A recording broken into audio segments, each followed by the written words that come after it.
Mason Riggs had faced pirates, wormholes, and the occasional rogue AI, but nothing prepared him for the moment his cockpit console lit up with a blinking red alert. Critical impact imminent. Brace. He cursed, yanked the emergency yoke, and slammed into the moon's atmosphere like a flaming dart through butter. The crash wasn't graceful.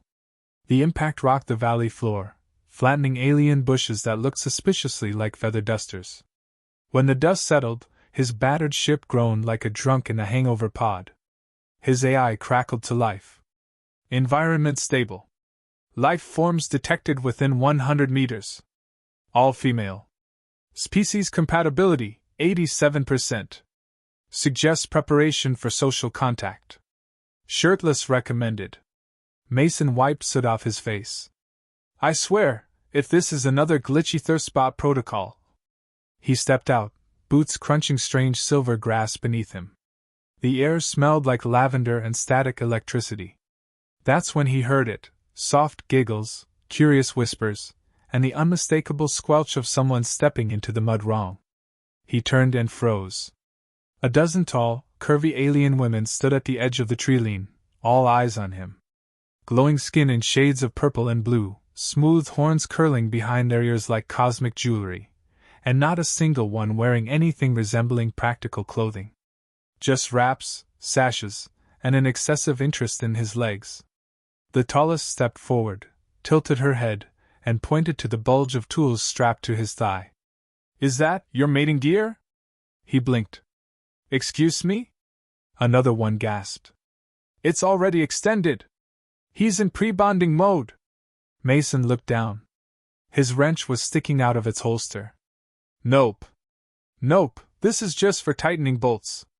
They huddled together, whispering urgently. One pulled out a crystalline tablet and began sketching a very generous silhouette of his body. The elders said ancient males were large, but not this large. I'm average, Mason muttered. The leader stepped forward again. Greetings, sacred male. I am Vrala, temporary High Maiden of the Unseated Vale. Please accept our hospitality and also our observational protocols. He raised an eyebrow. Observational protocols? Another girl stepped forward. To observe is to touch. To touch is to learn. To learn is to serve. May I poke your secondary limb? Mason glanced down. You mean my arm? Your upper limb. Yes. This one. She squeezed his bicep and shuddered dramatically. So firm. So filled. He was beginning to realize that whatever civilization they came from had spent way too much time without men and way too much imagination on ancient human anatomy. He tried to play it cool. Look, I appreciate the welcome. Really. But I've got a ship to fix, a signal to send, and not a lot of time for poking. Varala's eyes widened. Is poking forbidden now? Has the ritual changed? No. No poking's fine, look. Let's set boundaries. They all stared. Boundaries, he repeated. Like personal space. No unauthorized docking procedures. A shorter one with shimmering freckles stepped closer, fidgeting with a notepad. What is docking? We read of it in the sacred scrolls, but diagrams were unclear. Do you insert your port into our console? Is that how you command reproduction? Mason coughed. I'm gonna go ahead and say that's a misinterpretation. Please, said the one behind her. Can you demonstrate it? For learning? He took a step back. Let's not get ahead of ourselves. But they weren't listening. One was sketching his boots, whispering. These are the foot coverings of legend. Another plucked a wire from his suit, held it like a relic, and sighed. So many veins. Mason tapped his communicator. AI status report. Your vitals are elevated. I detect arousal and rising confusion. You may be entering pre-mating defense mode. He hissed. It's called anxiety, you horny toaster. Then Varala clapped her hands. He shall be escorted to the Temple of First Entry. No, thank you. I'm more of a Temple of Leaving kind of guy. But they already formed a circle, guiding him gently but firmly toward a structure that looked suspiciously like a spa mixed with a bridal suite. As he walked, one whispered, "Do you think he'll deposit willingly?" Mason spun. "Deposit what?" They all giggled. "Knowledge." He exhaled slowly. "Good. Let's keep it at that." Inside the temple, the walls pulsed with soft light, and cushions littered the floor like an overfunded honeymoon resort. A bowl of glistening fruit was placed before him. "To replenish your fluids before the ritual." "I'm good on fluids, thanks." Varala sat beside him. "The ancient myth said that human males are hardy, persistent, and capable of multiple initiations. I work out. That's all." Another chimed in. "Do you require stimulation to begin the transfer?" "Lady, I require a wrench and a plasma arc welder. That's all I need right now." Varala leaned close. "But do you not crave companionship?" Mason sighed. "I crave getting off this planet without being worshipped for my spark plugs." Just then, another girl entered with a staff covered in glowing symbols. "We are ready for the first trial. Please prepare your appendage." Mason stood. "Listen, this has been a lovely invasion of personal space, but I need to go fix my ship before your curiosity turns into accidental human combustion." They all looked disappointed. Varala placed a hand over her heart. "Forgive us. We are inexperienced." He paused. "I noticed. We simply wish to understand. You are the first of your kind we've seen since the great male exodus." He tilted his head. "Wait, what?" But before she could answer, an explosion sounded from outside. His ship was on fire. They all gasped. "He has begun the ritual." Mason bolted for the exit, already dreading what else they'd misinterpret next. The flames had barely settled when Mason returned to his half-buried ship, only to find 3 of the alien girls already circling it like curious cats. One of them had pried open a panel and was poking at the exposed wires with the reverence of a priestess. "This must be where he stores his seed capsules," she whispered. "That's a battery pack," Mason muttered, pushing past them. "But it hums when I touch it," she said, eyes wide. "Yeah, because you're short-circuiting the entire system." He tugged the panel shut, ignoring the soft whimper of disappointment from her. Varala appeared, arms full of coiled cables and something that looked like a feathered helmet. "We've brought the ancient tools of pleasure, also known as the bundle of bonds." "That's a jumper cable," Mason corrected. "I use that to restart dead things." "Exactly," she said with a wink that didn't inspire confidence. "Many of us are quite dead inside." Before he could stop her, Nera slipped behind him and held up a crystalline tablet. "For documentation purposes, we must understand your full, operational capabilities. Please remove your outer layer." "My what?" "Your skin suit. The flexible fabric. We wish to observe your chassis." Mason narrowed his eyes. "I'm not a machine." Zia, the boldest of them all, stepped in with a grin. "Then why do you overheat when touched?" He rubbed the bridge of his nose. "Because I'm surrounded by a dozen hormonal aliens with no concept of personal boundaries. We studied your ancient rituals," Nera added helpfully. "There was much thrusting, followed by loud vocalizations and the application of oils." He stared at her. "That was a fitness video." "Ah. So it was physical training. We were close." He sighed and knelt beside the engine, trying to ignore the warm breath on his neck as another girl leaned in. "Does this pipe release fluid?" "It's an exhaust manifold," he said. "So yes. But not the kind you're thinking of." She giggled and scribbled notes. "Under stress, he expels from multiple orifices." "Fascinating." Zia touched a button on the ship, which triggered a small burst of steam. She jumped back, gasped, then whispered. His vessel moaned. Mason looked up. "That was the coolant system. Can your vessel mate with ours?" she asked, completely serious. "No," he said flatly. "Unless your ship runs on sarcasm and regret." They huddled around a glowing screen as Mason ran diagnostics. One of them pointed to a blinking light. "Is this a signal of desire?" It's a fuel warning, he said. It means I'm running on empty. Emotionally or physically? Nira asked, deadpan. Both. Another girl reached toward his waist. Is this your ignition switch? That's my belt buckle. She blinked. So close. Varala returned with a scroll that unrolled dramatically across the dusty floor. We have created a daily schedule for you. It includes stretching, examinations, coupling simulations, hydration, and snack breaks. I'm not your gym coach/harem toy. She looked hurt. You are the first male we've seen in 7 generations. Forgive our enthusiasm. I'd be more forgiving if you didn't keep calling my elbows mating hinges. Zia pouted. But they're so bendy. He returned to his engine. I'm just here to fix this ship and get out. No more touching, groping, prodding, or scheduling. There was a pause. Not even the bonding massage? No. Stimulus exchange? Still no. Observation during your sleep cycle? Mason stood. Absolutely not. The alien girls exchanged looks. One finally said, Perhaps we are being too aggressive. You think? Varala held up a small orb. Then allow us to make it up to you. This is a translator pearl. It syncs our minds. No misunderstandings. He took it warily. You mean this could have prevented all the poking? It could have enhanced it. Before he could argue, she popped it in her mouth and kissed him full on the lips, pressing the orb between their tongues.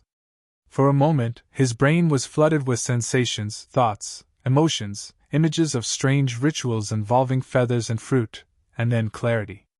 Her voice echoed in his head. Can you hear me? He stepped back, stunned.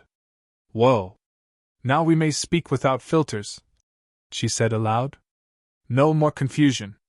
Unless you want it. He blinked. So, you understand me now? Yes. Which is why I must ask, why are you so afraid of pleasure-based diplomacy? I'm not afraid, he said.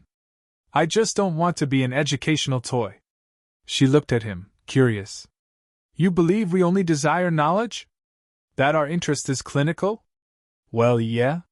She laughed, then turned to the others. He thinks we don't like him. Another girl giggled. Poor male. He does not realize his own appeal. We're not just inexperienced, Zia added. We're frustrated. Nira held up a chart. Based on initial tremors, respiratory patterns, and pelvic micro-adjustments, he finds us attractive as well. Mason flushed. That's not fair. You're using science against me. Varala stepped closer. Then allow us to explore feelings. He raised a finger. Just give me until tomorrow to fix my ship. One night. No distractions. She tilted her head. Very well. We will allow one cycle of solitude. But in return, you must grant us one answer. Shoot. She looked serious. What is the purpose of the tongue swirl? He stared. The what? In your data records, the males always swirled their tongue before insertion. He coughed. Okay. You've been watching the wrong kind of data. So it's not essential? It's complicated. They huddled together again, debating, scribbling, whispering. Mason sighed, returned to the ship, and muttered, Tomorrow. I fixed the engine. Then I'm gone. Behind him, the girls continued theorizing. He twitches when touched at the base of his neck. Maybe that's his power gland. I still think we should have strapped him to the learning bench. Mason tightened a bolt, then paused, staring into the sky. One day on this moon, and he already missed being shot at. By morning, Mason had barely gotten 2 hours of sleep. Not from danger, there wasn't any, but from the constant whispers outside his ship. Hushed, giggly voices discussing angle of insertion, manual stimulation, and one that confidently declared, I think the human's reproductive fluids glow. He stepped out with a tired grunt, only to find the girls had formed a semicircle around the hull, each holding a makeshift notepad. Zia stood in the center like she was hosting a game show. Today's lesson, human endurance trials. Nope, Mason said. Lesson today is, don't bother the human before he's had his synth coffee. We've prepared your energizing extract, said Nira, handing him a mug of something bubbling. He sniffed. This smells like mint and shame. It enhances virility. I just need it to wake up, not knock someone up. Virala stepped forward, hands behind her back, swaying slightly. We have reviewed human seduction practices. One video featured garments made entirely of strings. Those weren't instructional videos, Mason said, sipping cautiously. Those were stress relief simulations. Zia nodded. And yet we all feel very stressed. He turned, heading back toward the engine. I'm on a deadline. I'm leaving this moon before someone gets pregnant by accident. But your vessel needs a thermal recharge, Mira said. We believe synchronized body heat can assist. I'll use the sun, thanks. Virala blocked his path. At least allow us one test. You said the tongue swirl was optional. We wish to determine its true effect. He stared at her. I'm not licking anything today. They looked disappointed. Nira whispered, What if we swirl first? Mason rubbed his temples. Listen. I am a pilot, a technician, and a moderately decent kisser on weekends. I am not a walking instruction manual. Zia crossed her arms. Then why does your ship respond only to your touch? Because it's my ship. Exactly, she said. You're bonded. Claimed. Connected. We wish to be connected. He snorted. You want a Bluetooth relationship. That's not how humans work. Another girl popped up holding a box of shiny tubes. We found your pleasure rods. He turned. That's my emergency flare kit. They vibrate. Because they're emergency beacons, not marital aids. A second later, one accidentally activated one, and it spun across the ground like a panicked bee. The girls squealed, chased it, and cheered when it wedged itself in a fruit basket.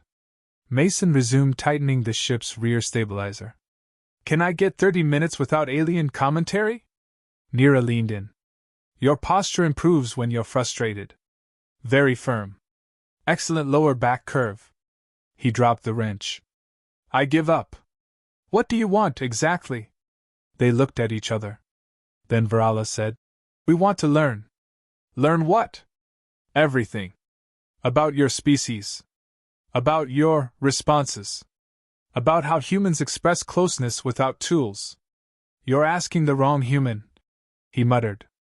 Zia crouched next to him, tilting her head. Why? Are you defective? I'm just not qualified to be the galaxy's first male pleasure professor. But you are, Nira said. You're already stimulating our culture. Mason stood and pointed at the ship. That's the only thing I'm stimulating today. Virala stepped closer, voice soft. Then teach us something real. Something small.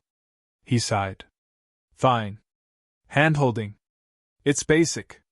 No tools. Just fingers. He held out his hand. The girls watched in reverent silence. Nira reached out, trembling, and placed her hand in his. They gasped. Zia leaned forward. Is that it? He nodded. That's it. It's warm, Nira whispered. And tingly. Now gently squeeze, he said. She did. He raised an eyebrow. Not that hard. Sorry. Virala leaned over her shoulder. What happens next? Sometimes, nothing. Sometimes it leads to more. Or just comfort. Zia huffed. That's anticlimactic. Welcome to actual human intimacy. They looked at him, puzzled. So, no glow? No fluid transfer? No sparks, no lightning bolts, no sudden offspring. They seemed disappointed. Virala said, Then what's the point? He shrugged. Trust. Safety. It's not all thrusting and moaning, you know. They nodded, thoughtful. Then one asked, What about kissing? He pointed at her. One step at a time. Zia stood. Perhaps we've overwhelmed him. We should let him recharge. They retreated, whispering and taking notes, as Mason turned back to the engine. Just as he opened the panel, the flare from earlier rolled beneath his foot. He slipped, cursed, and fell flat on his back. The girls ran over. "He's injured! Quick, initiate healing contact!" "No!" he shouted. "No more!" Too late. One girl pressed her hands to his chest. Another fanned him with what looked like a banana leaf. A third whispered, "Should I prepare the tongue?" "Back off!" he shouted, scrambling upright. "This is not a CPR demonstration." Zia smirked. "You're so active when distressed." "I'm always active when people try to tongue me without permission." Varala stepped forward, calm now.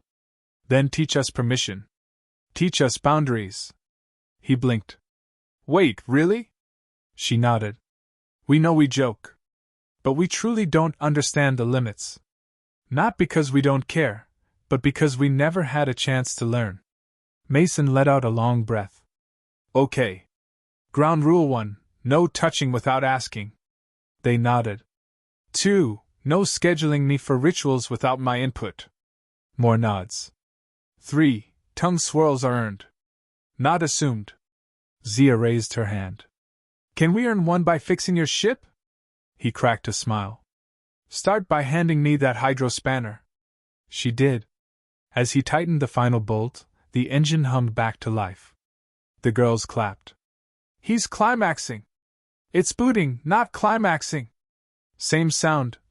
Zia winked. Mason groaned. "I need earplugs." Behind him, Varala whispered to the others. "He teaches with frustration." "It is oddly charming," Zia added. "I think I like slow burns." And Nira scribbled one final note. "Human males are like puzzles, resistant to touch, but warm when held just right." The engine hummed with steady life, thrumming beneath Mason's boots like a cat finally purring after hours of hissing. He gave it a final scan, wiped sweat from his brow, and leaned back with a grunt of relief. He was done.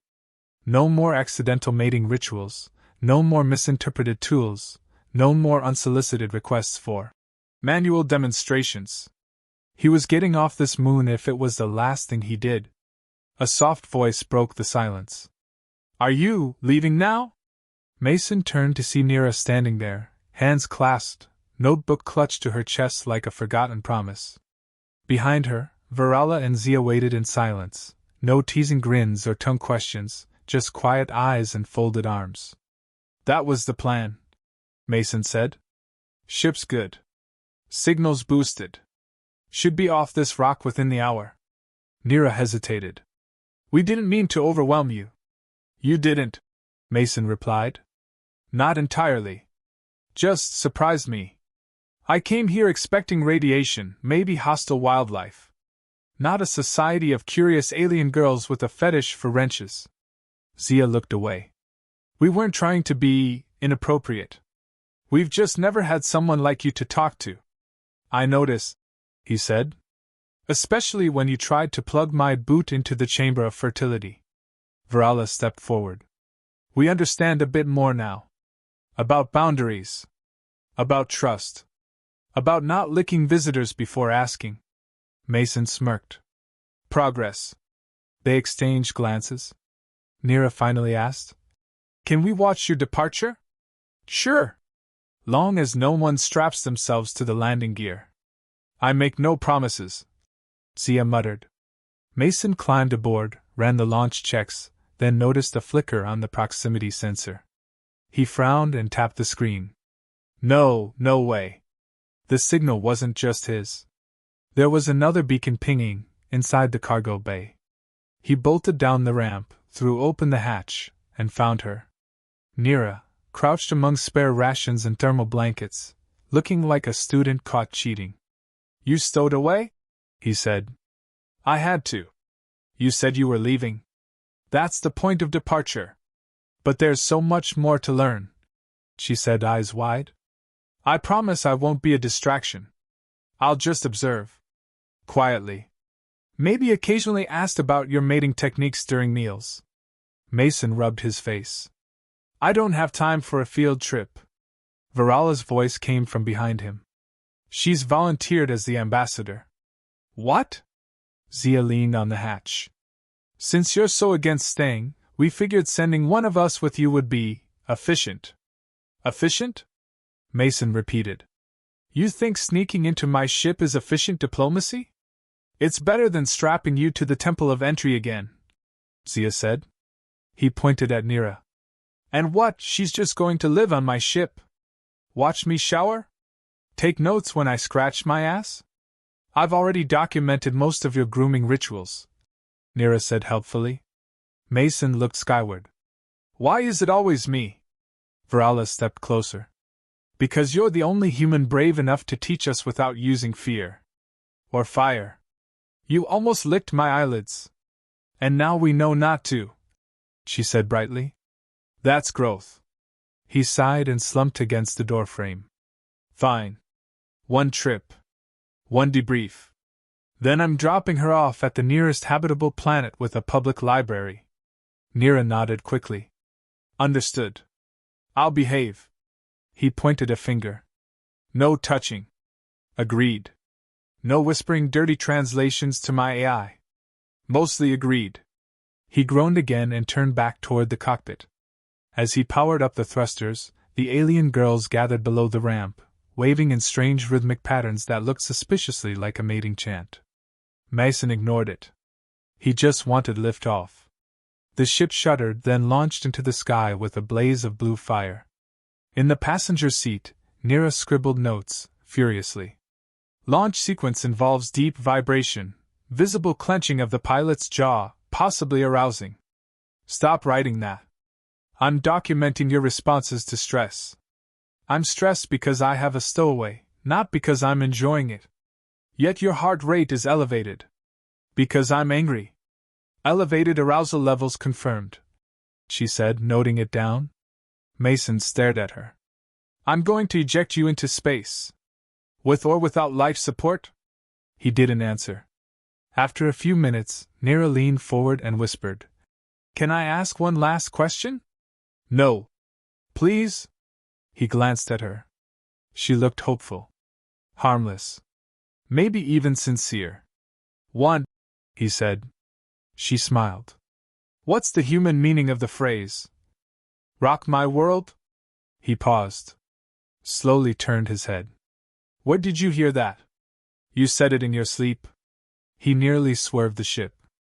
I was talking about planets. Gravity shifts.